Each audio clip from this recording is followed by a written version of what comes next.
What is the turnover of company The real turnover of the company was 6 to 7 crores only.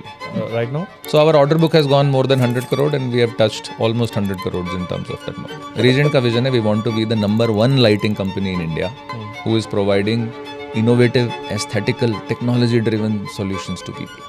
Into India at not so Indian price, but also not at European price, at the right price. We educate the people. We focus on our customers. The best way to beat the competition is to focus on your customers. क्योंकि अगर आप competition को beat करने में लगोगे तो आप अपने competition जैसे हो जाओगे. अगर मैनेजमेंट ठीक नहीं है तो बहुत अच्छा बिजनेस भी नहीं चलेगा. हाय, आज मैं आपको एक ऐसी पर्सनैलिटी से मिलवाने जा रहा हूं जिन्होंने अपने एक्सपीरियंस और नॉलेज के बल पे एक कंपनी को 7 करोड़ से 100 करोड़ के बना दिया. आप ऐसे व्यक्ति से बहुत कुछ सीख सकते हैं और अपनी लाइफ में इम्प्लीमेंट कर सकते हैं. तो आइए वेलकम करते हैं मिस्टर अमोल अदलखा, रीजेंट के MD. Hi, good morning, welcome to Kamal Adhana show. आज हमारे साथ वो व्यक्ति हैं जिन्होंने शुरुआत की है एक मैनेजमेंट कंपनी से और आने के बाद एक लाइटिंग कंपनी को 0 से 100 तक कैसे ले गए हैं, ये आप सीखेंगे. और मैं चाहता हूँ कि कोई भी व्यक्ति अगर अपने जीवन को दिशा देना चाहता है तो उसको ये प्रश्न खुद से पूछना चाहिए that what is it that I really want to do. तो बहुत सोचने के बाद पता चला कि एक प्रोफेशन है जो मुझे बहुत इंटरेस्टिंग लगता था, वो था management consulting.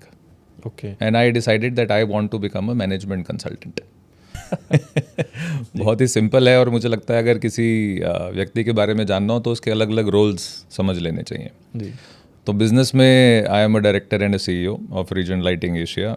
Like you know we have been known each other for a very long time. Yeah. Then I am a father of 2 awesome children. I am a husband, a son. बेहतरीन कंपनियां बंद हो जाती हैं अगर cash flow उनका कमज़ोर हो तो. जितना पैसा आ रहा है और जितना पैसा जा रहा है आप पॉजिटिव में होने चाहिए. अगर तो आप ये इंश्योर कर सकते हो तो आपका बिजनेस चलेगा. बट सर, ग्रोथ के टाइम पे जैसे ही एक कंपनी स्टार्ट होती है तो पैसे का तो हमेशा रिक्वायरमेंट रहती है और पैसे की हमेशा कंपनी में कमी रहती है. प्रॉफिट अलग चीज़ है, कैश फ्लो अलग चीज़ है. बताइए सर. ठीक है, प्रॉफिट तो वो है जो पूरे साल में कटा के आपके हाथ में क्या आया. ठीक है. आपने 15% कमाया, 20 कमाया कि 5 कमाया. ठीक है. ठीक है. You should always look at what problem you are solving. Don't think about what product you are selling. Okay. ये देखो कि प्रॉब्लम क्या सॉल्व कर रहे हो. क्योंकि प्रोडक्ट तो बहुत लोग बेच रहे हैं और बहुत सालों से बेच रहे हैं, आगे भी बेचते रहेंगे. अभी भी मैं देखता हूँ लोग, सर मैं ये प्रोडक्ट मार्केट में ले आए, ये प्रोडक्ट मार्केट में ले आए. प्रॉब्लम क्या है? तो ऐसा नहीं था जब मैं पहली बार रीजेंट में आया तो मुझे पता था कि पर्पस क्या है. नहीं, मेरा पर्पस था मैं कंपनी मुझे टर्न अराउंड करनी है. लेकिन जब 2015 में मुझे CEO और डायरेक्टर बनाया गया तो उसके बाद मैंने ये सोचना शुरू किया कि अच्छा इस कंपनी का अगर मुझे इसको आगे ले जाना है तो पर्पस क्या है. और ये वही क्वेश्चन था जो मैंने 25 साल की उम्र में अपने जीवन से पूछा था कि मुझे अपने जीवन में क्या करना है. What is the purpose of my life, what is it that I want to do. To Queen School of Business in Canada which is now known as Smith School of Business. Okay. और Canada से MBA करने के बाद फिर वहाँ career शुरू करने की बजाय because of family reasons I came back and I started my career in India. And I started as a management consultant with focus on operations and strategy. तो बहुत सारी कंपनीज में ये करने के बाद then eventually I became a turn around consultant where we used to walk in take sick units. यानी जो कंपनियां नुकसान में है उनको ट्रांसफॉर्म कैसे करना है. How to transform loss-making businesses into profitable businesses. That became the expertise and that is how I came into Regent Lighting Asia as well because Regent उस समय एक मुश्किल दौर से गुजर रही थी और उन्हें किसी ऐसे व्यक्ति की ज़रूरत थी और मेरी बीवी को ज़रूरत थी कि मैं बहुत ट्रैवल ना करूं और एक जगह पे आकर मैं टिक जाऊं. तो फिर इसी के लिए मैंने जो है वो Regent ज्वाइन किया 2013 में. 2013 में आपने एज ए MD रीजेंट को ज्वाइन किया. एज ए कंसल्टेंट ज्वाइन किया, एज ए CEO 2015 में ज्वाइन किया. 2015 में आप CEO बने. जी. तो सर क्या चैलेंज, जो फर्स्ट चैलेंज था जब रीजेंट में आप आए, किसी भी कंपनी में जैसे आपने मल्टीपल कंपनीज में ये चीज़ें की हैं जो डिप में जा रही थी उनको निकाल के एक रनिंग बिजनेस उनका स्टेबल करना. तो जब रीजेंट में आप आए, जिस स्थिति में रीजेंट में थी, क्योंकि मैं भी उस टाइम पे अवेयर था इन चीज़ों के बारे में, उसमें सबसे बड़ा चैलेंज क्या रहा निकालने का, उसको मतलब उसको बूस्टअप करने में सबसे बड़ा चैलेंज क्या दिखाई दिया आपको? चैलेंजेस कई थे कमल, लेकिन जो सबसे फंडामेंटल चैलेंज क्या होता है किसी भी बिजनेस में, it is the management of that business. बिल्कुल। अगर मैनेजमेंट ठीक नहीं है तो बहुत अच्छा बिजनेस भी नहीं चलेगा। बिल्कुल। सो the first thing was replacement of the management, इसीलिए शायद पहले से हटाकर और किसी नए को लाया गया। जी। उसके बाद जो सबसे ज़्यादा था वो था बदलाव। People were not ready to change, yes, exactly. right? So the whole concept of change management, how do you bring about a change? And for that, the most important thing was clarity. You have to be absolutely clear. क्या करना है, किसको करना है, कब करना है और कितनी स्पीड से करना है। अगर ये आप लोगों को बता दें और उन्हें साथ लेके चलें और आप डरे नहीं, अगर आपको लोग बदलने भी पड़े तो भी आप पीछे ना हटें और आप एब्सोल्यूट क्लैरिटी से आगे बढ़ें, तो फिर आप ये कर सकते हैं। तो रीजेंट में आके हमने ट्रांसफॉर्मेशन में एक ही कहा, there are only 3 things that you have to do after the change of management. It was quality first, second was delivery. Cost के ऊपर हमने काम नहीं किया, कॉस्ट के ऊपर हमने कहा अभी नहीं। Only delivery and quality were the 2 things that we focused on, and within 1 year we reached a point where our quality was again known in the market, for which Regent originally stood for, and our delivery had increased and the flow of money was better, and market was ready to give us and reward us with more and more orders. Absolutely, क्योंकि मैंने भी reagent की journey देखी है, वो कहाँ से कहाँ तक आप लाए हो वो मुझे भी पता है। बट उस फेज़ में सबसे ज़्यादा चैलेंज, जैसे आप मैनेजमेंट गुरु हो ऑलरेडी, और आपने जब रीजेंट में आए तो रीजेंट में देखा कि सारी चीज़ें मैसअप थी। आई रिमेंबर दैट प्रोडक्शन क्या था, क्वालिटी थी, डिलीवरी टाइम पे नहीं हो पा रही थी, या जो भी चैलेंजेस थे। और लाइटिंग के एक प्रोडक्ट के बारे में पता ना होना, वो कितना चैलेंजिंग रहा आपके लिए? क्योंकि मैनेजमेंट तो आपको आता था लेकिन प्रोडक्ट की नॉलेज नहीं थी। शुरू में तकलीफ हुई, लेकिन क्योंकि हमारी एक्सपर्टीज ही यही थी कि हम तो किसी भी बिजनेस में जाके the fundamentals of transformation remain the same. तो वो सारी कंपनियों में जो आज की डेट में आज ऐसे डिप में जा रही हैं, आई थिंक कोविड के बाद से बहुत सारी कंपनी बंद हो गई हैं। कोविड के बाद जो चैलेंजेस आए हैं हर कंपनी के लिए, हर इंडस्ट्री के लिए, वो अनसर्टेन थे, किसी को नहीं पता था कि ऐसा होगा। ऐसी कंपनियों को आप क्या एडवाइस देंगे कि जो आज भी स्ट्रगल मोड में हैं और जो एंटरप्रेन्योर हैं उनके पास कहने को बड़ा बिजनेस है, लोग बागों का बहुत बड़ा बॉक्स दिखाई देता है, बट अगर उन्हें इंटरनली देखा जाए तो वो फाइनेंशियली वीक है, मैनेजमेंट उनको संभाल नहीं रहा है, रोज़ नए एम्प्लॉयज़ आते हैं और नए चले जाते हैं, पुराने चले जाते हैं, इस तरीके के चैलेंजेस। और मुझे ऐसा लगता है कि आज की डेट में 80% कंपनी सेम चीज़ों से सर्वाइव कर रही हैं।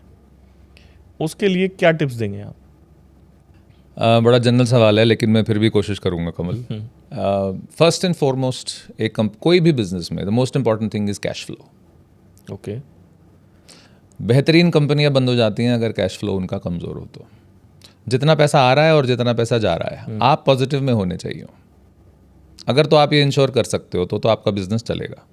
अगर आप ये नहीं इंश्योर कर सकते, फिर आप पैसे के लिए तो काम नहीं कर रहे, किसी और चीज़ के लिए कर रहे होंगे। बट सर, ग्रोथ के टाइम पे जैसे ही एक कंपनी स्टार्ट होती है तो पैसे का तो हमेशा रिक्वायरमेंट रहती है और पैसे की हमेशा कंपनी में कमी रहती है। मतलब यू मीन टू से, जो तो मैं समझ रहा हूँ कि आप प्रॉफिटेबल होने चाहिए, चाहे उसी का पैसा उसी कंपनी में यूज़ हो रहा है, वो अलग चीज़ है। प्रॉफिट अलग चीज़ है, कैश फ्लो अलग चीज़ है। बताइए सर। ठीक है, प्रॉफिट तो वो है जो पूरे साल में कट कटा के आपके हाथ में क्या आया। ठीक है। आपने 15% कमाया, 20 कमाया कि 5 कमाया। ठीक है। ठीक है।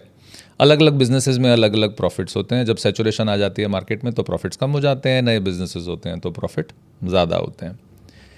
कैश फ्लो है कि आपके हाथ में कितना पैसा है काम करने के लिए और आप वो रोटेशन कैसे मैनेज कर पा रहे हो। ओके। आप इक्विटी से कर रहे हो, डेट से कर रहे हो, अपने पैसे से कर रहे हो, कैसे भी कर रहे हो, but you should be cash flow positive, because cash flow positive gives you a mindset of growth.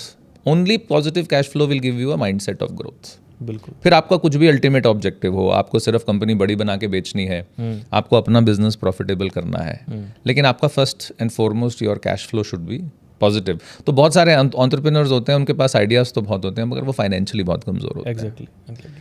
That is one. Then if you are a product based company or maybe a services company also, look at the QCD, quality, cost and delivery. Okay. ये 3 चीज़ें आपके हाथ में होनी चाहिए, quality, cost और delivery.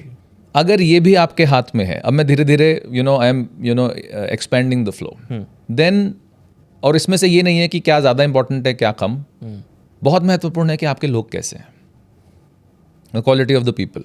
बिल्कुल। अगर आपके पास 100 रुपये हैं तो मैं कहूँगा कि सबसे ज़्यादा पैसे किस पे खर्चा करना चाहिए, सही लोगों पे पैसा खर्चा करना चाहिए। You should always invest in the right people. तो जब हम MBA में गए, हमें पूछा गया आपको अगर हम $1 लाख दें, मशीनरी खरीदेंगे, ज़मीन खरीदेंगे, कि सही लोगों में इन्वेस्ट करेंगे। पूरा सिमुलेशन किया गया और उसमें वही लोग जीते अंत में जिन्होंने सबसे पहले सही लोगों में इन्वेस्ट किया था। Because right people will take the organisation in the right direction. और ये मैंने अपने एक्सपीरियंस में भी आके देखा। अच्छा। तो इफ़ यू पे peanuts you will get poor quality. तो लोग सही हैं या नहीं, इन सब के बाद आपकी जो नए एंटरप्रेन्योर्स हैं, खासकर उनके लिए, you should always look at what problem you are solving. Don't think about what product you are selling. Okay. ये देखो कि प्रॉब्लम क्या सॉल्व कर रहे हो, क्योंकि प्रोडक्ट तो बहुत लोग बेच रहे हैं और बहुत सालों से बेच रहे हैं, आगे भी बेचते रहेंगे। अभी भी मैं देखता हूँ लोग, सर मैं ये प्रोडक्ट मार्केट में ले आए, ये प्रोडक्ट मार्केट में ले आए। प्रॉब्लम क्या है? फॉर एग्जाम्पल आप रिटेल की बात करो, कितनी कंपनियां जो रिटेल लाइटिंग करती हैं या ऑफिस लाइटिंग करती हैं? बिल्कुल। Can you offer a solution that will help improve the employees productivity? हाँ। That is a much better solution then sir I have a new product. Can you help a retail chain to help sell better? That is a way better solution than I can offer you a low cost product. तो आप जब industry में enter करते हो तो क्यों enter कर रहे हो? कुछ देने के लिए आए हो कि कुछ लेने के लिए आए हो? बिल्कुल। You know the law of universe applies everywhere. जो दोगे वो मिलेगा। वही मिलेगा। बिल्कुल। तो क्या दे रहे हो, क्या सॉल्यूशन दे रहे हो? सही दोगे तो सही मिलेगा, राइट? तो ये फंडामेंटल भी है, बिजनेस में भी सेंटर्ड है और एग्जिस्टेंशियल भी है। और मेरी शेयरिंग में आपको ज़रा स्पिरिचुअल लॉ ज़्यादा मिलेंगे क्योंकि मैंने बहुत सारी चीज़ें वहाँ से सीखी है। उस पर भी आएंगे सर, उस पर भी आएंगे ज़रूर। तो एक्चुअली सर पर्पज़ ये है कि जो आज की डेट में लोग बाग स्ट्रगल कर रहे हैं, एक्चुअली होता क्या है, जैसे हमारी गवर्नमेंट ने भी बोला, या पिछले कुछ टाइम से जो हमारा एक दशक आया है, हमारे यहाँ पे डेली नए एंटरप्रेन्योर आ रहे हैं। और उसमें चैलेंज क्या है कि without any knowledge just get an idea और लोग बाग बिजनेस स्टार्ट कर देते हैं बिना ऐसी सर्चिंग के, बिना रिसर्च के, किसी भी चीज़ के। और आज की डेट में जो मुझे लगता है सबसे बड़ा रीज़न ये है कि उनका कोई मेंटर नहीं है, वो किसी को गुरु नहीं मानते, वो अपने आप को गुरु मानते हैं और अपने आप को स्टार्ट कर देते हैं। दैट इज़ द रीज़न कि आज की डेट में इंडिया में जितने एंटरप्रेन्योर हैं उसमें से 80% कंपनियां थोड़े दिनों में 3 से 5 साल में बंद हो जाती हैं, बिक जाती हैं, या वो मतलब मैस हो जाती है, एनी ऑफ द रीज़न, किसी भी चीज़ से। अब जो हम अपने व्यूअर्स को बताना चाहते हैं कि आपको कहाँ कहाँ आपने स्टेप बाय स्टेप क्या गलती करी है, आप कहाँ से एक सही एडवाइस ले सकते हैं, आप कहाँ से बिज़नेस को मतलब उनके अपने फ्लो को जो वो आज का स्ट्रगल कर रहे हैं उसको कैसे इम्प्रूव कर सकते हैं, इस पॉडकास्ट से वो कुछ ना कुछ सीख के जाएं और अपने लिए इम्प्रूवमेंट करें। तो सर अभी जिस कंपनी को आप रन कर रहे हैं, रीजेंट लाइटिंग, उसका क्या विज़न है, मतलब क्या देख रहे हैं आप उसको और क्या करना चाहते हैं अभी इसमें? आई थिंक विजन से पहले सबसे इम्पॉर्टेंट होता है कि पर्पज़ क्या है, वाई आर यू हियर। तो ऐसा नहीं था जब मैं पहली बार रीजेंट में आया तो मुझे पता था कि पर्पज़ क्या है, नहीं, मेरा पर्पज़ था मैं कंपनी मुझे टर्न अराउंड करनी है। लेकिन जब 2015 में मुझे CEO और डायरेक्टर बनाया गया तो उसके बाद मैंने सोचना शुरू किया कि अच्छा इस कंपनी का अगर मुझे इसको आगे ले जाना है तो पर्पज़ क्या है। और ये वही क्वेश्चन था जो मैंने 25 साल की उम्र में अपने जीवन से पूछा था कि मुझे अपने जीवन में क्या करना है, what is the purpose of my life, what is it that I want to do, why are you here, basically क्यों आए हो, क्यों कर रहे हो। सो the fundamental belief is companies should exist beyond the purpose of making money. ठीक है, पैसा तो कमाना ही है, बिल्कुल, लेकिन पर्पस क्या है। तो बहुत सोचने के बाद बहुत ही सिंपल सा पर्पस निकला, क्योंकि कितना मुश्किल सवाल हो आंसर बहुत सिंपल होता है। और पर्पस था कि we are here to make this world a better place by illuminating or by क्योंकि हम लाइटिंग कंपनी है, so we are here to make this world a better place by illuminating personal and working space of people. Great sir. हम इस दुनिया को सुंदर बनाना चाहते हैं अपने सॉल्यूशन से, चाहे पर्सनल स्पेस हो, चाहे वो उनके काम की जगह हो, वो अच्छी होनी चाहिए। ये हमारा पर्पज़ है। ठीक है। अब हम कुछ भी करें वो इस पर्पज़ से मीट होना चाहिए। अगर हम ऐसे सॉल्यूशन देते हैं जो इस पर्पज़ को मीट नहीं करते, तो वो आगे जाके हमें मदद नहीं करेंगे। हो सकता है शॉर्ट टर्म में शॉर्ट टर्म में प्रॉफिट दे जाए, कई बार कंपनीज करती भी हैं, लेकिन अगर आप लॉन्ग टर्म में उसमें इन्वेस्ट करोगे तो एक दिन आएगा कि आप वो कर रहे होगे जो आप नहीं करना चाहते, and then you know an internal resistance will start and then you will lose interest. तो पर्पस बहुत इंपॉर्टेंट है। दूसरा आपने पूछा विजन क्या है। रीजेंट का विजन है we want to be the number 1 lighting company in India who is providing innovative aesthetical technology driven solutions to people. We want to be number 1, ये हमारा विजन है। और हम कैसे अचीव करेंगे? Through innovation. We are here to innovate so that we can provide comfort, we can provide aesthetics, we can provide sustainability in our solutions. And a person who is utilizing our luminaires, an institution who is using our luminaires, should feel all these qualities through our products and through our solution. Great sir. And we are clear on this. Okay. अब जैसे Havells, Philips, Osram, Orient, so many company जो आज की date में products आ रहे हैं और जिनको एक बड़ा अच्छा टर्नओवर है और जो पुरानी कंपनीज हैं, रीजेंट उनसे कैसे अलग है? और ऐसी क्या चीज़ है कि हम कहें कि यार Regent is the best in project sales, क्योंकि हम जहाँ तक है हम प्रोजेक्ट सेल्स में ही काम कर रहे हैं जी। और दूसरा मेरा पॉइंट रहेगा सर कि जो रिटेल सेगमेंट्स आज की डेट में हैं, अगर हम प्रॉफिटेबिलिटी या उसकी विजिबिलिटी की बात करें, आई डोंट थिंक सो कि हेवल्स को सब लोग जानते होंगे, रीजेंट को बहुत कम लोग जानते होंगे, जो कि इस इंडस्ट्री से रिलेटेड है वही जानते होंगे। तो अब नेक्स्ट स्टेप क्या है? क्या उसको हमें एज ए मार्केट में रिटेल सेगमेंट्स में लाना है, या केवल हम प्रोजेक्ट्स में ही काम करेंगे, या उसकी जो बिजनेस ग्रोथ है उसके लिए क्या स्टेप आप प्लान कर रहे हैं? See, we are clear who we are. We are a professional lighting company. Okay, हम कुछ भी करेंगे तो हम प्रोफेशनली करेंगे, डन। नॉन प्रोफेशनली नहीं करेंगे। सो प्रोफेशनल मीन्स वही 3 वैल्यूज़। मेरे प्रोडक्ट की क्वालिटी क्या है? It should be professional quality. अब मैं घर में लगाऊं, ऑफिस में लगाऊं, पब्लिक स्पेस में लगाऊं, मैं उसको कॉम्प्रोमाइज़ नहीं करूंगा।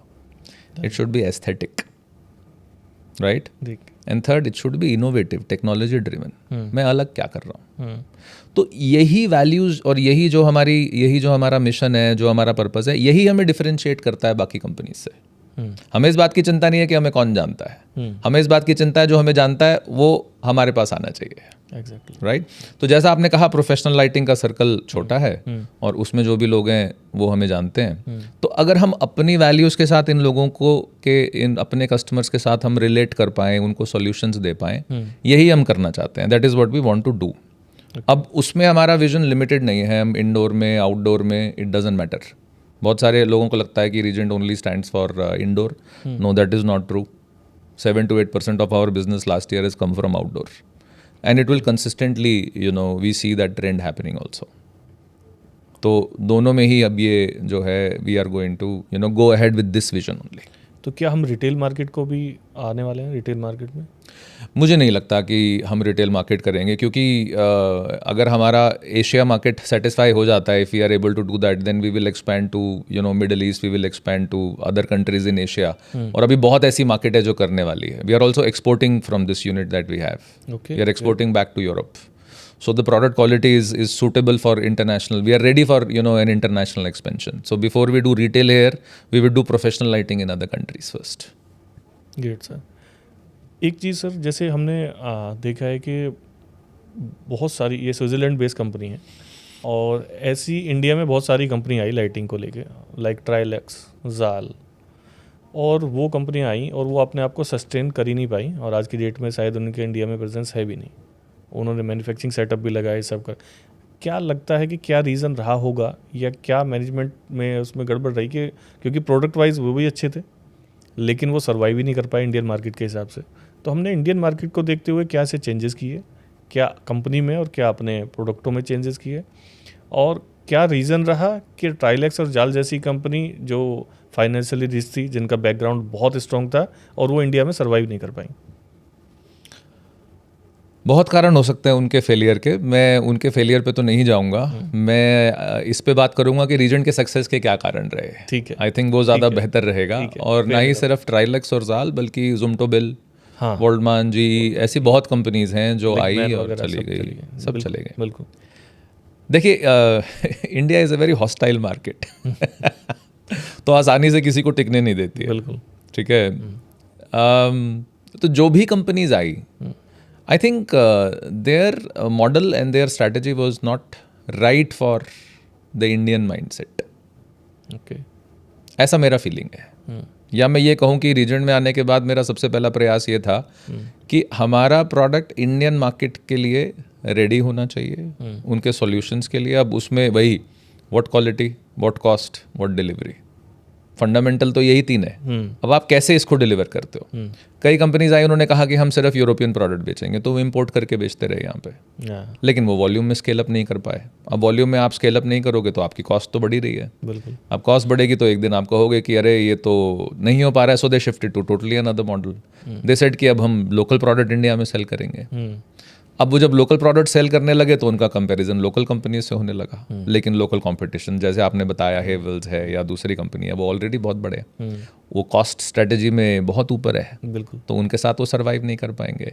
सो you have to figure out what is my core strength with which I can excel. आपकी कोर स्ट्रेंथ है क्वालिटी एंड स्पेक। आप यूरोपियन प्लेयर हो, बिल्कुल। How can I do that in India. Regent ने ये model perfect किया।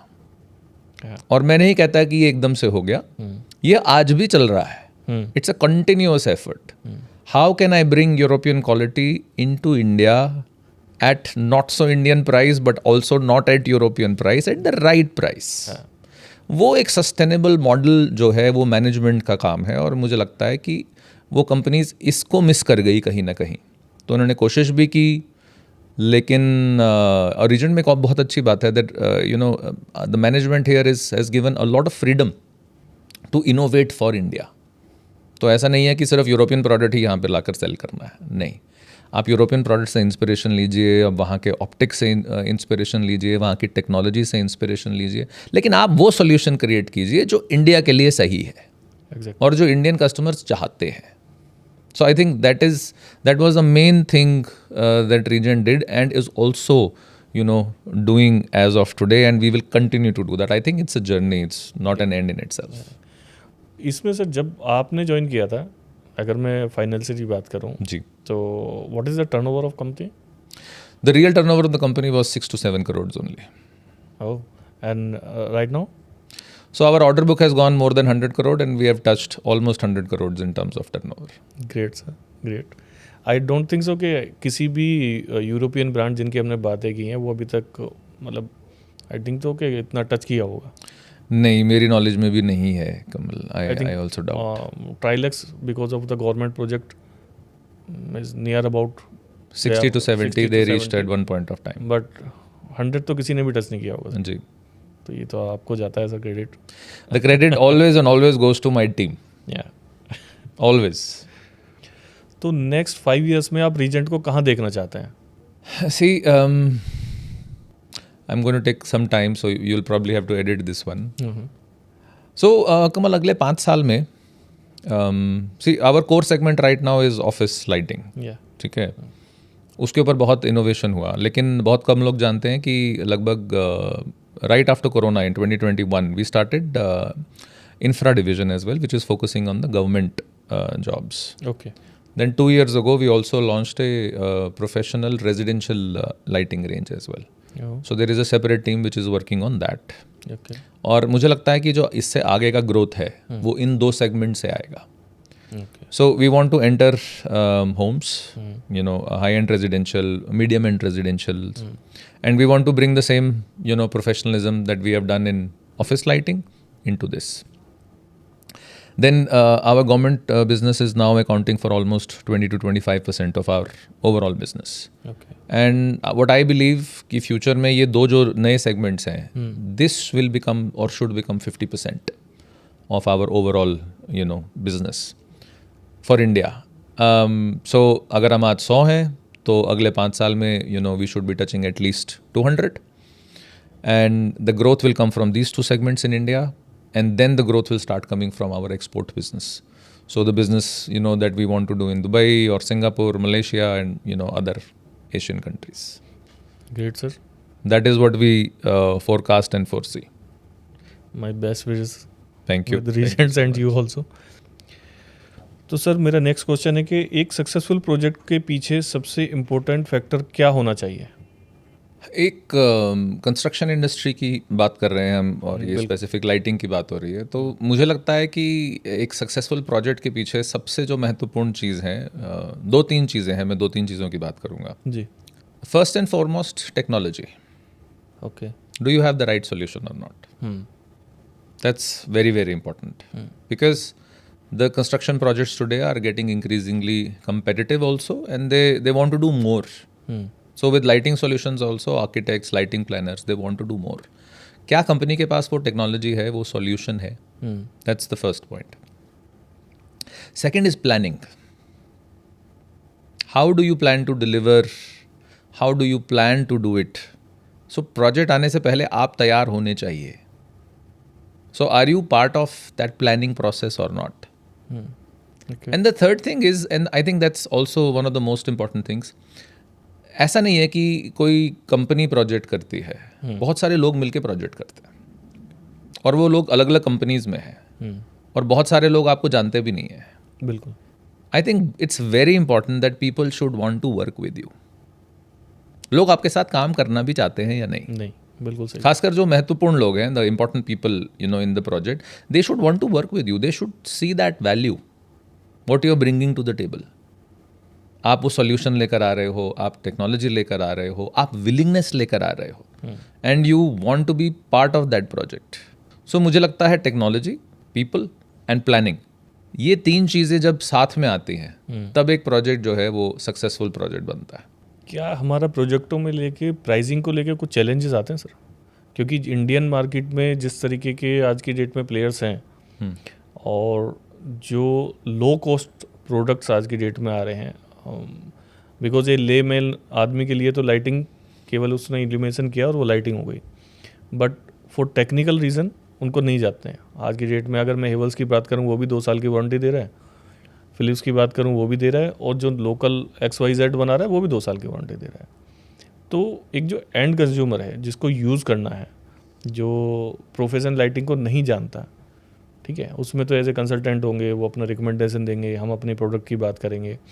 But ले man आदमी जो ले रहा है, उसके लिए वो प्रोजेक्ट में जब आता है, और आज की डेट में जो इंडिया में चल रहा है ना, लो कॉस्ट के ऊपर सब बात करते हैं, प्राइस को लेके बात करते हैं, वो कितना चैलेंजिंग आता है सर हमारे लिए?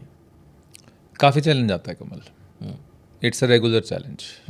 और LED एक ऐसी चीज़ है जो आप सब्जी खरीदने जाएंगे तो मंडी में सब्जी वाला भी लगाएगा. बिल्कुल बिल्कुल, वही रीज़न है मेरा पूछने का. राइट. हाँ.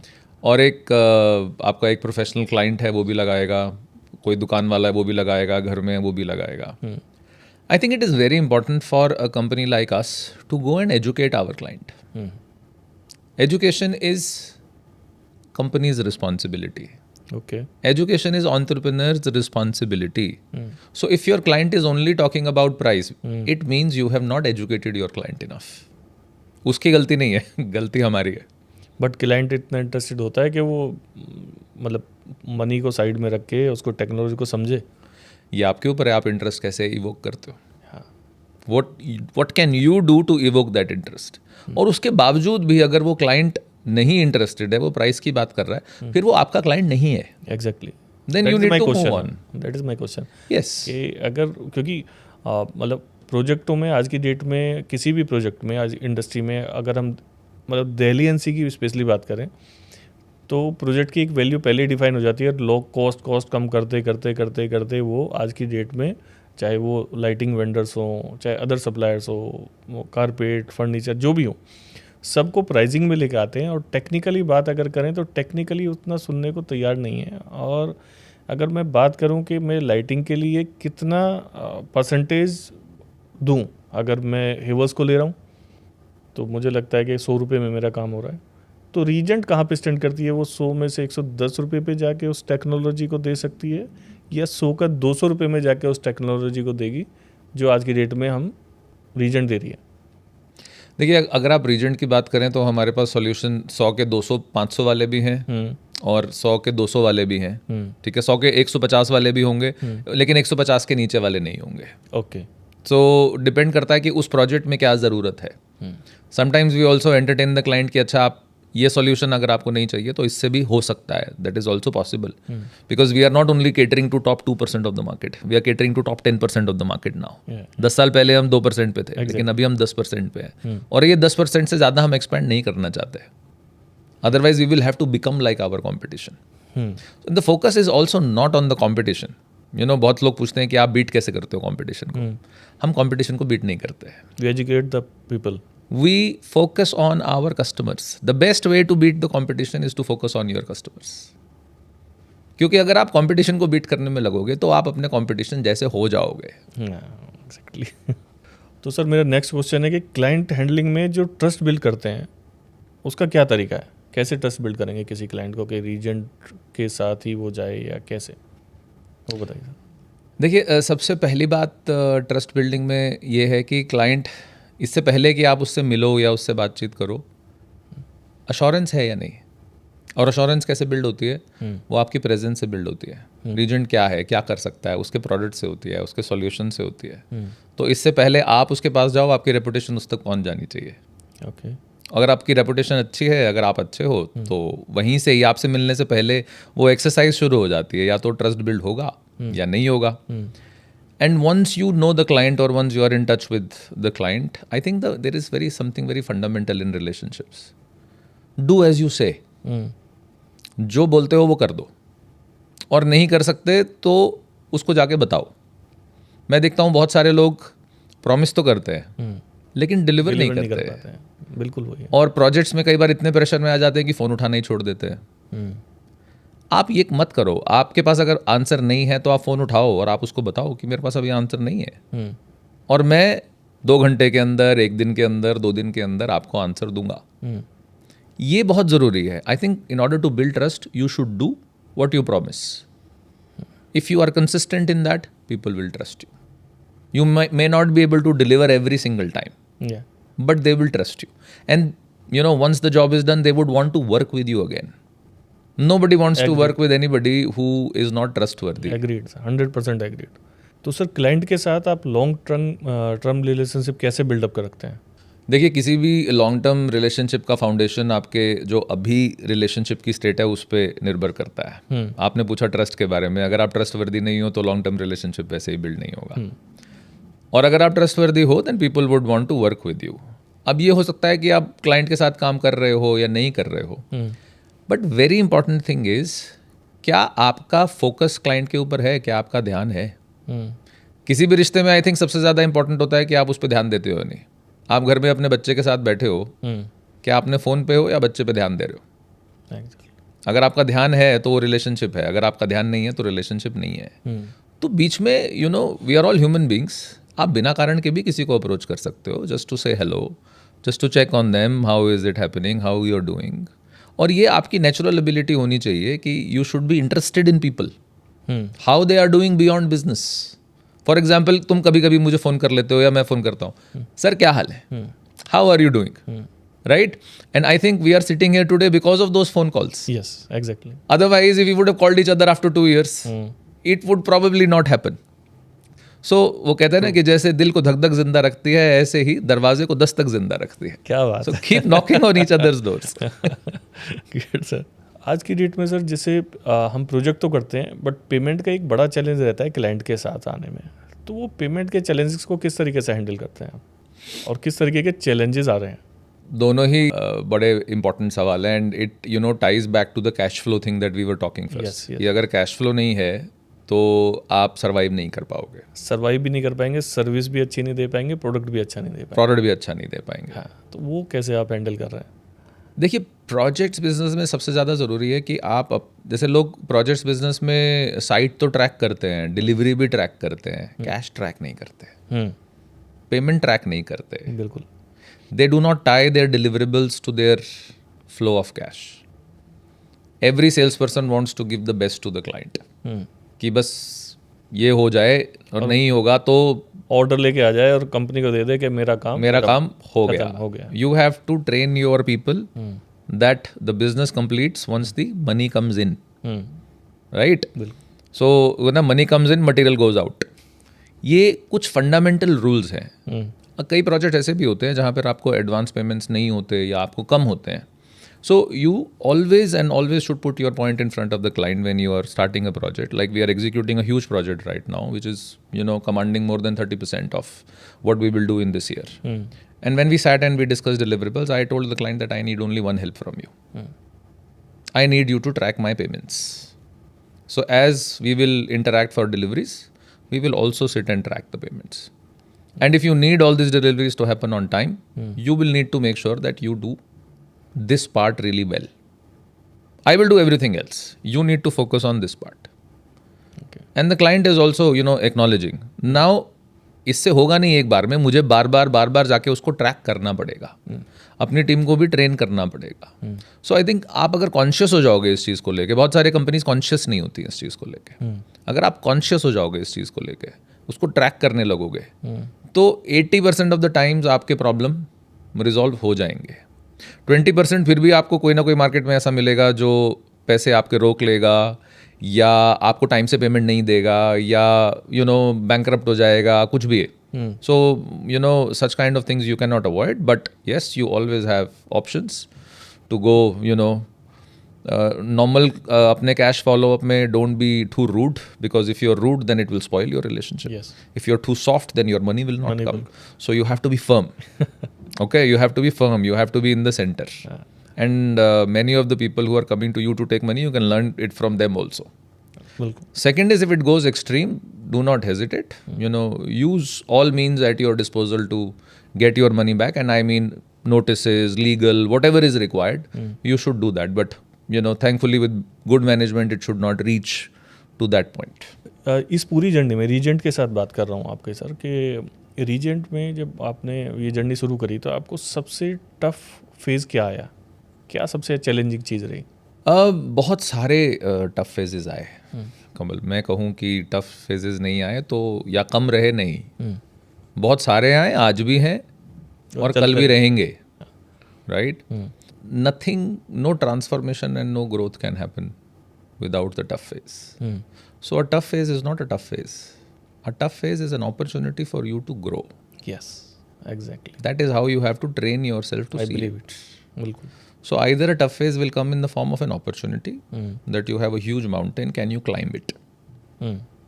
Or it will come in the form of a deep valley, कि तुम गिर जाओगे इसमें, can you come out of it? Right? But both are here to transform you. And both will, lay the very foundation, the very ground for future change and for future growth. So immense challenges have happened.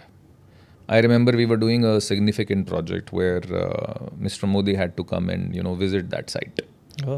And we are proud that we have done many such projects now, but this was a huge project. Okay. And at the last moment, I got an information that our international supply chain cannot deliver. Something had happened in a country, I would not name it. Yeah. It cannot happen. Okay. And the client is expecting material within 15 days. Then? And we had no supply chain. And we need some 3,000 luminaires to be delivered to the site. And this was like huge. The pressure was immense and you have no idea, what to do. Yes. So I live in Gurgaon. I remember I reached around 8:30. I reached back home. And around 8:35, I learned about it. So at 9 o'clock, I called my team. I said, please come to office. They said, at this time? I said, yes, please come to office. And I started from Gurgaon at 9 o'clock. Okay. I reached at 10:30. Okay. I said, thank you very much for coming. We have this situation now. And we have to find a solution. And जो भी तुम्हें पता है सब उठा के side में रख दो. कौन सी चीज़ कितने टाइम पे हो सकती है, वो सब जो ज्ञान है, पुराने एक्सपीरियंस है, वो उठा के एक तरफ रख दो. We have a challenge in front of us and we have to transform through this challenge. What can be done? We got to the drawing board. We have to establish a supply chain. We had to establish a supply chain. लेकिन 15 दिन में नहीं हो सकता था. So the first thing was honesty. I called the client and told them कि the intended product cannot come in 15 days. I'm sorry. This is not happening. But I have a replacement for you. I will give you a replacement. Okay. I told them the intended product cannot come, but I have a solution for you. And the client was relieved. Okay, there is a solution coming. Yes. My first promise to you that the replacement will come in 15 days. It was not a smaller replacement. It ran in multiple lakhs. Right? 25-30 lakhs worth of replacement had to be given, which we took because that was the first thing, to accept the truth. Second thing was the challenge. Now and I told them that within 30 days, we will give this to you. So in those 30 days, we not only developed tools, we not only created a new machine, we not only bought the material, but we also assembled and delivered that on time, and everybody was working at their best, and all fundamental delivery timelines of the industry were questioned. All suppliers were questioned. All suppliers were challenged. And when you really want to do something, you get help from all directions. We also got that help, but the team stood up to that challenge. And yes, we were able to overcome, and we surprised ourselves that hey, we did it. Great, sir. And the client was surprised that, after you informed us that this is not going to happen, we thought this replacement is going to come and sit with us for next 3 months, 4 months. But within a span of 30 to 32 days, we made it happen. And we came out of, that valley. And then we had the next mountain to climb. Great sir. एक चीज़ और sir, कि जो हमारा आज की date में जितने businessman हैं जो सरवाइव कर रहे हैं, जो आज की डेट में अपने बिजनेस को सही से रन नहीं कर पा रहे हैं, वॉट एवर द रीज़न, उनको फंड्स की नॉलेज नहीं है. मतलब मुझे लगता है कि एक बिजनेसमैन ना मतलब स्टेप बाय स्टेप सीखता चला जाता है और उसकी एक पूरी जर्नी सीखने में जाती है, फिर नेक्स्ट जर्नी उसको बिल्डअप करती है. अभी आज की डेट में जो चैलेंज आते हैं एज ए बिजनेसमैन, हम भी बिज़नेस कर रहे हैं या और भी बिज़नेस कर रहे हैं, वो करता है कि टीम पे. तो एक टीम बिल्डअप करने के क्या आपके क्राइटेरियाज़ हैं? कैसे आप सिलेक्शन करते हैं उन लोगों का जो आपकी टीम में होने चाहिए? उनमें क्या क्वालिटी देखते हैं? It's again a very interesting question, and I will have multiple layers of answer here. One size fit all approach काम नहीं करती है. You have different jobs, and you need to look for different personality types. Yes. Here a bit of understanding of personality type and psychology should help you. For example, आप sales में higher करने जा रहे हो. Yes. किस तरह के बंदे को हायर करोगे? जो मतलब सेल्स को ग्रो करे, धंधा लेके आए. राइट. उसकी फंडामेंटल क्वालिटी क्या होगी? This person should be an outgoing person. Right. वो आउट गोइंग पर्सन हो, वो फाइटर हो. उसका ड्रीम होना चाहिए कि एक दिन अपना बिजनेस खड़ा करूंगा. अच्छा. कुछ नया करूंगा, रुकूंगा नहीं, पैसा कमाऊंगा. You need a hungry person in sales. You don't need a contented person. You don't need a technology guy mindset in sales. आपको आलसी व्यक्ति नहीं चाहिए, आपको आउटगोइंग बंदा चाहिए, है ना, जो लोगों से मिलके खुश हो रहा है, जो पैसा कमाना चाहता है, जो खुद भी ग्रो करना चाहता है. तो ऐसे व्यक्ति, ये पर्सनैलिटी टाइप हम सेल्स में देखते हैं. फाइटर है या नहीं, नीड कितनी है, जिसको जरूरत ही नहीं है वो कहाँ भागेगा. राइट. सो ये बहुत फंडामेंटल टाइप है जो हम सेल्स में जो मैं देखता हूँ सबसे ज़्यादा, कि ये चीज़ मुझे मिल रही है या नहीं. बहुत कम मिलती है, और बहुत लोगों को लगता है कि हाँ लोग नहीं है, हमें भी लगता है लोग नहीं है, पर लोग ढूंढने के लिए बहुत मेहनत करनी पड़ती है. You have to work hard to find the right people. अब बात करिए आप टेक्नोलॉजी की. तो अगर आपको टेक्नोलॉजी के लोग चाहिए या तो आप ऐसे लोग ढूंढो जो थोड़े से आलसी हैं. आलसी. यस, बिकॉज जो लोग आलसी होते हैं वो सबसे ज़्यादा इनोवेशन करते हैं ताकि ज़्यादा काम ना करना पड़े. और ट्रैक रिकॉर्ड क्या है, क्या प्रॉब्लम सॉल्व किए हैं उन्होंने पास्ट में. राइट. छोटा प्रॉब्लम भी सॉल्व किया तो क्या सॉल्व किया है, क्या स्किल लगाया है. ठीक है. लाइटिंग हम सिखा देंगे, लेकिन फंडामेंटल वो तो चाहिए, एटीट्यूड तो चाहिए उस व्यक्ति के अंदर. बिल्कुल. तो ये 2 पर्सनालिटी टाइप्स हैं जो आपको देखनी है. अगर आप रॉन्ग मैच करते हो तो बिल्कुल गलत हो जाता है. इसके बाद बहुत ज़रूरी है कि आप अपने लोगों को मोटिवेट कैसे करते हो. How do you keep them motivated. मैं उल्टी बात करता हूँ. मैंने देखा है सबसे ज़्यादा मोटिवेशन लॉस हो जाता है जब क्लैरिटी नहीं होती, जब लोगों को क्लियर नहीं है कि क्या करना है. बिल्कुल सही. तो उनका मोटिवेशन लॉस हो जाता है. दूसरा मोटिवेशन लॉस हो जाता है जब लोगों को ये पता नहीं होता है कि मेरे काम का इम्पैक्ट क्या है, मेरे काम करने से हो क्या रहा है, what is the benefit that is happening to the company, मैं जिस प्रोजेक्ट पे काम कर रहा हूँ उसकी वैल्यू क्या है, मैं जो डिज़ाइन करूँगा उससे होगा क्या, लोगों की ज़िंदगी कैसे बदलेगी, कंपनी को क्या प्रॉफिट होंगे. You should always educate your employees on the impact of their work. बहुत सारे लोग डरते हैं कि कल को ज़्यादा पैसे मांगना शुरू कर देंगे. अगर उसकी वैल्यू है तो उसको उस लेवल पर लेकर आओ. अगर आप नहीं पे करोगे तो कोई और उसको पे करेगा ही. All your employees are always thinking about finding a better job. ऐसा तो होता ही है. बट आप उसको कितना एंगेज रखते हो, क्या वो क्लियर है, क्या उसको पता है कि मेरे काम का क्या इम्पैक्ट है. अगर ये दो चीज़ें हैं, और तीसरा अगर आपने उसको ये रियलाइज़ करा दिया कि वो लीडर है. A good leader is the one which always makes other people feel that actual leaders are them. तो उसको लगेगा मैं इंपॉर्टेंट हूँ, मेरे काम की वैल्यू है और मैं क्लियर हूँ मुझे कहाँ जाना है. तो उसको कहीं ज़्यादा पैसे भी मिलेंगे तो वो जाने से पहले सोचेगा. तो हम क्या अपनी कंपनी में इस तरीके की कुछ ट्रेनिंग्स या सेशंस चलाते हैं? आई थिंक ट्रेनिंग और सेशन से ये चीज़ें नहीं होती हैं. But how to motivate your मतलब एम्प्लॉयज़ के कैसे क्या करना है भाई. होता क्या जनरली काम काम काम करे जा रहा है बंदा. देन हाउ टू मोटिवेट, क्या मतलब क्या वो चीज़ें हैं आपके पास उसको मोटिवेट करने के लिए कि हाँ यार मैं रीजेंट में साथ रहूँ, करूँ, लॉन्ग टाइम तक रहूँ और अपना बेस्ट दूँ. देखो, सबको मोटिवेट नहीं कर सकते हो आप. ये भूल में मत रहना. मुझे नहीं लगता कि आप सबको मोटिवेट कर सकते हो. आपके साथ जो काम करते हैं वो आपकी एनर्जी से मोटिवेट होते हैं या डिमोटिवेट होते हैं. अगर आप एक पॉजिटिव एनर्जी से काम करते हो तो कुछ दिन बाद आप देखोगे आपके आसपास वाले वैसे ही करने लगते हैं. फॉर एग्जाम्पल, एक टाइम पे मैंने अपना ड्रेसिंग सेंस चेंज कर दिया और मैंने देखा 3 महीने के अंदर मेरी कंपनी में बहुत सारे लोगों का ड्रेसिंग सेंस चेंज हो गया. अच्छा. तो एक दिन एक जूनियर लड़का आया मीटिंग में, सर एक क्वेश्चन पूछना है. बोला सर हम भी कोट पहन के आ सकते हैं? And I was surprised and I was like yes of course, I would love that. So that जो रोज़मर्रा के क्वेश्चन होते हैं वो आप नहीं पूछो, या आप व्हाट्सएप ऑटोमेशन से उसको कनेक्ट कर दो कि आप मैसेज डालोगे तो आपको रिस्पॉन्स आ जाएगा. एयरटेल पे हम लोग करते हैं ना, कितनी चीज़ों का रिस्पॉन्स आता है, टाइप 1 टाइप 2. तो ये हमने कर रखा है.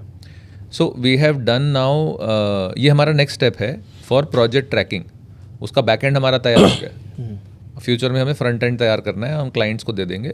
आपको पता होगा कि आपका ऑर्डर सिस्टम में गया है कि नहीं. हो सकता है आपने टेक्निकल क्लियरेंस नहीं दिया हो अभी तक. आपको पता होगा कि क्या स्टेज पे पहुंच गया, प्रोडक्शन कब शेड्यूल्ड है, या कब आपका ऑर्डर वहाँ से निकलेगा. तो आप अपना ऑर्डर खुद देख सकते हो. ये चीज़ हमने सेल्स वालों को दे दी है. अच्छा. तो now sales is tracking their projects कि सर मेरा तो बिल ऑफ मटेरियल ही नहीं पड़ा अभी तक, सर मुझे तो क्लैरिफिकेशन ही नहीं आई अभी तक, सर ये तो यहाँ पे अभी अटका हुआ है. तो then they start contributing to that. And I have seen a couple of sales people, they were able to ship their projects out faster because we shared that information with them. They could track it themselves. वो I think important चीज़ है sir. So ये जो काम मैं कर रहा हूँ, ये काम सिस्टम कर सकता है, कोई व्यक्ति कर सकता है. ये कंटिन्यूस है. System building, capability building is a continuous process for organization building. Please understand, building a business is very different from building an organization. Your job is to not only build a business, but build an organization. You might know how to build a business. The question is, do you know how to build an organization? That skill focus has to be developed, Kamal. Then one day you can hope that I have reached this point. Now I don't want to grow any further. I am comfortable, whenever. Or you can say, I don't want to. I will continue to do this job. But as long as you are in business, organization building and system building has to happen. So that is something that I focus on my day-to-day job responsibility. My first call is to IT team every morning. What is new? What has been done? Where are we on that system? Where are we on, something else? And that is how we do, वही तो चलता है, हर रोज़ चलता है. I mean, if you like, I can show you today after this. I can also show you a peek into the system कि अच्छा क्या होता है. अभी जो सबसे बड़ा चैलेंज जो मुझे आ रहा है ना सर, मतलब अपनी कंपनी को रन करने में आ रहा है, वो सबसे बड़ा चैलेंज यही है कि right people for right position नहीं मिल पा रहे हैं. अब मैंने 3-4 एजेंसी से कर रखी हैं, अब वो भेज ही नहीं पाते हैं. Naukri.com से लिया, LinkedIn से लिंक्डइन पे जितने भी लोग कनेक्ट हो रहे हैं वो सब हायर सैलरीड के हैं, बहुत हाई सैलरीड के हैं। मैंने एक चीज़ देखी है, जो नए एंटरप्रेन्योर्स होते हैं जो खुद अभी बिजनेस में क्लाइंट्स के साथ बहुत एक्टिव हैं, वो खुद जाते हैं, जैसे साइट्स के ऊपर आप खुद जाते हो, and then you know people come to you for your brand value, not for your business. They would want to work with Kamal, कि मुझे आपके साथ काम करना है. And be always be open to people like that, जो आपके साथ काम करना चाहते हैं. क्योंकि वो क्यों आएंगे? हमारे पास लोग जब रीजन टर्न अराउंड हो रहा था तो रीजन में लोग ज्वाइन करना नहीं चाहते थे, because everybody knew that something was wrong. Remember? बिल्कुल, सब उस टाइम पे ऐसे ही था. And we had a problem with people don't want to join us. What to do? Then you know, and we continued this process of hiring. जब brand बन गया उसके बाद लोग ब्रांड के लिए अब तो लोग सोचते ही नहीं, they will come and join you. बिल्कुल. लेकिन in that whole process people joined us for us. They would look at me, they would look at other senior members of the organization and they would want to work with them. कि आप ये कर रहे हो तो मैं भी ये कर सकता हूँ. तो वो एक बड़ा इंपॉर्टेंट सोर्स है. प्लस जो भी जितने हमने सोर्स की बात करी कि 2 नहीं तो 4, 4 नहीं तो 5, 5 नहीं तो 10 कंसल्टेंट हमारे पास होने चाहिए. And you are sending follow ups to them, and then you know you have referrals, and then how much do you know the industry. तो वो एक बहुत ही, जैसे कहते हैं ना, वही कंटिन्यूअस एफर्ट है, वो चाहिए ही है ही, उसके बगैर नहीं होगा. क्योंकि उस टाइम पे चैलेंज ये था कि जैसे जो हम बात कर रहे हैं ना फर्स्ट फेज़ की, कि भाई जो अपनी टीम में से उसको ग्रूम करो, उसको ग्रूम करके आगे ले आओ जो बंदे कैपेबल हैं. अब जैसे ही वो आगे जाते हैं और आगे जाने के बाद शुरू करते हैं, फिर वो खुद राजा बन जाते हैं. Let's take an example of Mohit Zutshi. Mohit, he was doing really well in Regent. He left Regent, he joined you. He was doing really well with you. He left you and he started doing something else. तो ये तो हो गई. But वो जो मोहित था उसकी जगह पे we replaced him with another person that did not turn out well. Then we replaced with the second person. And now we have given so much of technology around that role कि वो जो बंदा काम कर रहा है उसका काम वो नहीं है जो मोहित कर रहा था. काम उतनी एफिशिएंटली हो रहा है, उससे ज़्यादा हो रहा होगा, बट अब सिस्टम ने ले लिया है वो सारा सब सिस्टम ने. तो अब हमें वो व्यक्ति नहीं चाहिए वहाँ पे, हमें नॉर्मल बंदा चाहिए वहाँ. अच्छा सर, हमारी अब इस इंडस्ट्री की जो बात करें, लाइटिंग इंडस्ट्री में, क्या जॉब क्रिएशन इसमें और होंगी, या जो टूल्स हम AI या जितने भी टूल्स आ रहे हैं अभी फिल्टर हो रहे हैं, जैसे आपने बोला कि अब हमने उसके कॉस्टिंग के लिए टूल्स यूज़ कर रहे हैं, तो क्या जॉब्स कम होंगी, वो टूल्स यूज़ ज़्यादा होंगे? देखो, जॉब उस कंपनी में कम होगी जिस कंपनी का बिजनेस ग्रो नहीं होगा, चाहे AI आए चाहे नहीं आए. तो यू मीन टू से AI से बहुत ज़्यादा जॉब से फ़र्क नहीं पड़ेगा? मुझे नहीं लगता कि AI आपका जॉब रिप्लेस करने आई है. मुझे लगता है AI आपका जॉब बेटर करने आई है, बशर्ते आप AI को करना जानते हो. जैसे टूल है ना, कि जैसे माइक्रोसॉफ्ट एक्सेल है, आप पूछोगे ना यार एक्सेल तो आना चाहिए, ऐसे ही और 2 साल में AI बोला AI तो आना ही चाहिए, इसके बगैर आप क्या करोगे. तो जॉब तो रहेगी, हाँ. लेकिन जो लोग अभी मुझे लगता है कि जो लोग IT सेक्टर में है, जो नॉन फिजिकल प्रोडक्ट्स में है, उनकी जॉब्स AI रिप्लेस करेगा, क्योंकि वो जो करते हैं AI is more than capable of doing that.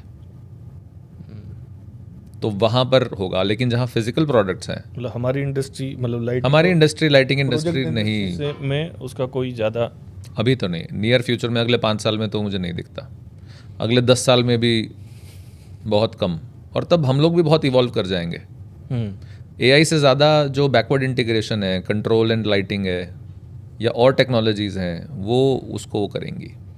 हम क्या, मतलब लाइटिंग में रीजेंट क्या कुछ ऐसे R&Ds कर रही है कि लाइटिंग कंट्रोल सिस्टम भी अपने लाएं आने वाले फ्यूचर में? Yes, absolutely. So we have a control system ready in Switzerland. अच्छा. And that is being used. And I mean, our interest is not in control, our interest is in data. So we collect the data and we give that data to the client for them to make decisions. And it's a matter of time, you know, before this integration will happen. अभी भी हो रहा है, लेकिन एक control company का culture और एक लाइटिंग कंपनी का कल्चर बहुत अलग होता है. इसलिए वो कल्चर ना आपस में मैच नहीं कर पा रहे हैं. ओके. इसलिए बहुत सारी कंपनीज ये दोनों काम एक साथ नहीं कर पा रही हैं. और अगर ये दोनों काम एक साथ नहीं भी हो पाते तो कोई बात नहीं, वी नीड गुड इंटीग्रेटर्स. हमें ऐसी इंटीग्रेटिंग कंपनी चाहिए जो साइड पे सॉल्यूशंस दें, जो कि अच्छे कंट्रोल्स और अच्छी लाइटिंग कंपनी का कंट्रीब्यूशन मिला जुला वहाँ पर उसको कर पाएँ. We need good installation agencies and that is what we are seeing in our industry. I don't think it's a mandate unless a big giant comes and says, okay, I will integrate both. अभी इसमें क्या हम solar में भी आ रहे हैं? No, we are not focusing at all on solar. No. Outdoors जो हम बना रहे हैं क्या वो सोलर्स में है या direct? No, right now the outdoors that we are doing are non-solar, direct outdoors, because our first focus would be aesthetics, efficiency. We would integrate solar technology, but probably not right now. We don't see that as a must, because a lot of buildings are becoming solar. So their power is getting generated. So they don't ask कि अच्छा मुझे solar light के अंदर चाहिए. अगर मैं street lighting का business करूँ कल को तो मैं probably I will say okay, I need a solar. But if my focus is landscapes and facades, there the building generation, the building is generating energy through solar. And हम solar street या solar की बात कर रहे हैं, sorry, हम जो street light वगैरह हैं या गवर्नमेंट में, क्योंकि एक बड़े प्रोजेक्ट और बड़ी वॉल्यूम के रूप में आते हैं, उसकी तरफ क्या हम फोकस कर रहे हैं? No, we are not focusing on that because our focus is higher spec. Okay. What is going there is not so, और ज़्यादा वॉल्यूम नहीं है हायर स्पेक का. हायर स्पेक वहाँ भी है पर बहुत ज़्यादा वॉल्यूम लोअर स्पेक का ही है. And that is more of a money rotation game. And there are people who are very good at doing that. तो मैं प्रोडक्ट बेचने तो नहीं जाऊँगा, मैं जाऊँगा तो सॉल्यूशन बेचने जाऊँगा अगर मेरे पास कोई सॉल्यूशन होगा, और मेरे पास उसका कोई सॉल्यूशन नहीं है. So I will probably not go there. तो sir as a Regent MD आपका डेली रूटीन क्या रहता है? टू बी ऑनेस्ट कमल, मेरा डेली रूटीन बहुत फ्लक्चुएट करता है, बिकॉज कभी कभी आप ट्रैवल कर रहे होते हो, sometimes you need to be client calls you, sometimes when you're traveling outside of the country, either for back to Switzerland or sometimes to Hong Kong, to China, to Korea, or to another vendor, to Serbia. So honestly the routine keeps fluctuating many times, but thankfully for the last 12 years I have been very regular at my meditation practice. तो कई बार routine ऊपर नीचे हो जाता है, पर मेरी कोशिश होती है कि there are few fundamental things which I should include in my routine, which are like must. Because let's not forget, for an entrepreneur और a CEO or a director, what is the most important thing? I think we are here to make right decisions. Right? And वो cool mind और stable रहेगा जब ही आएंगे. वो कहते हैं ना हिंदी में कि शांत और आनंदित मन ही सफलता की कुंजी हो सकता है. बिल्कुल, है ना. तो अगर मन अशांत है तो कुछ भी करोगे आप गलत ही करोगे, because where the action is originating from is not settled. So you need to master the skill of having a very settled mind. So the first thing is learn to accept the chaos, all the chaos that is happening around you. Accept it. That is the life that you have chosen. Accept first, because the moment you do not accept, you will get disturbed, and the moment you are disturbed, you will create more disturbances. So the first thing is कुछ भी हुआ, order loss हो गया, client ने employ ने resign कर दिया, कोई प्रॉब्लम आ गया, the first thing is okay, I acknowledge, I accept this has happened. Calm your mind. Second, what would you call a person who's not able to walk? What do you call that? You will say physically challenged. And what would you call a person who's not able to stop? You will also call that person physically challenged. What would you call a person who's not able to think? You'll call them mentally challenged. What would you call a person who's not able to stop thinking? You will also call them mentally challenged. A lot of senior people become mentally challenged. Cycle में इतने pedal मार दिए हैं कि रुकने का नाम ही नहीं ले रही है. नहीं, बिल्कुल. How do you make right decisions with this kind of mindset? So, what I try to include in my daily practice is I should equip myself with the skill to be able to think at will, rather than living with the continuous chaos of the mind. Okay. That is what meditation or exercise or even pranayam, this helps you do that. First thing in the morning, work on yourself. I think I should start. Even if it is half an hour. Even if it is 15 minutes. Even if you get 10 minutes. How can learn? It's a very simple thing, Kamal. Learning to meditate is a very simple thing. How? See, I mean, you will have to find somebody who can help you do that. I'm not saying it will come naturally to you. But it is more difficult to, to create chaos in your mind, which we do continuously, right? Pedal मारना मुश्किल है, छोड़ने में क्या करना है, right? It is as simple as that. But somehow वो skill lost हो गया है. बट मेडिटेशन के लिए जैसे सर मॉर्निंग में हम बैठ जाते हैं, हाँ, आंखें बंद करी, ध्यान दिया, कीप साइलेंट प्लेस पे जहाँ भी हम लगते हैं. जब साइलेंट में बैठते हैं तो दिमाग तो इधर उधर चलता रहता है. Exactly. That is a wrong thing to do. Do not sit, please, immediately. Then The first thing you have to understand is mind and body are not different. Mind is nothing but invisible body. And body is nothing but visible mind. They are one. ये दो अलग अलग नहीं है. बिल्कुल. Always start with your body. Okay. Relax your body first. Do a bit of stretching. Do a bit of jogging. Right? Lighten up your body. Give it at least 5-7 minutes. Dance a little bit if you can. अगर आपकी ego इतनी बड़ी नहीं हुई है कि आप नृत्य नहीं कर सकते तो दिक्कत है, लेकिन आप अगर कर सकते हो तो करो. That is best. ठीक है. Second is do some pranayam, work on oxygen levels in your body. Is your body oxygenated? So a body which is, light on weight, या मतलब अगर आपने थोड़ा एक्सरसाइज कर ली है, थोड़ा प्राणायाम कर लिया है, your energy levels will go up. That is when you actually sit and start your meditation.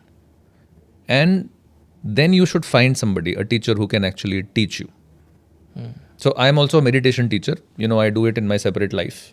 Okay. Which I live in parallel. I keep traveling, and I go and we do these sessions, pan India now, and some outside of India as well, where the whole ask is to, learn people or help people how to, learn to meditate. So that is a topic of another time, but this is something that is required for entrepreneurs, for business people to have a calm mind. So as an MD of Regent, as a CEO, or in my any other role, my first thing is I need to work on myself.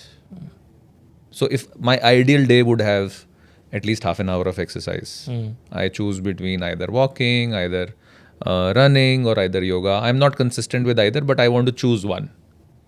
So walking should be, thoda bahut walk hona chahiye. If I find time for yoga. This morning I chose yoga.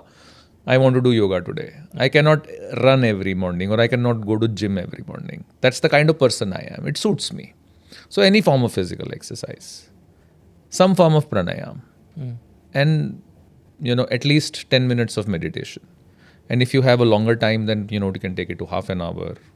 And Sundays I teach meditation. So yesterday I had 1.5 hours of good meditation. And because I'm teaching, I'm also, going through that experience.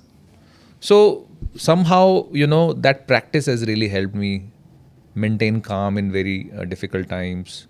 And then, you cannot put a value on a right decision that you do as a result of your calm mind. So it's invaluable. Forget about business. If you want to have a good life, you need to have a calm mind. इसकी भी classes लेनी पड़ेंगी लगता है मुझे आपसे. I mean, that is something that should become a part of your life. Right? Like learning to... It's required, sir. I think every businessman or every entrepreneur जो पूरी लाइफ में अभी स्ट्रेस चलती है एक पूरे बिजनेस में, उसके लिए ये इम्पोर्टेंट चीज़ है जिसको हम स्किप कर जाते हैं. तो I think we need to place values in the right place. तो आज के पॉडकास्ट से आपने देखा मिस्टर अमोद अतलखा ने इतनी सारी चीज़ें बताई जो हमारे बिजनेस में हेल्प कर सकती हैं. लाइटिंग इंडस्ट्रीज़ में क्या क्या चेंजेस आ रहे हैं, कैसे वो अपने स्किल्स को, मार्केटिंग स्किल्स को और अपने आने वाले एम्प्लॉयज़ को हायरिंग करते हैं. आप सभी लोगों के लिए इम्पोर्टेंट है कि इस पॉडकास्ट को पूरा देखें और उससे सीखें कि आने वाले टाइम में आपको क्या करना है, क्या आपकी रिक्वायरमेंट्स हैं. अगर आप एम्प्लॉई हैं तो आपको किस स्किल को डेवलप करना चाहिए.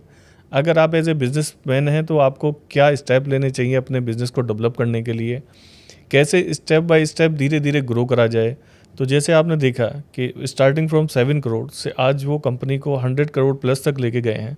तो उनकी पूरी जर्नी से अगर आपको ये पॉडकास्ट कुछ भी वैल्यूबल लगता है जो आपकी लाइफ में कोई भी चेंज ला सकता है तो आप मुझे लाइक करें, फॉलो करें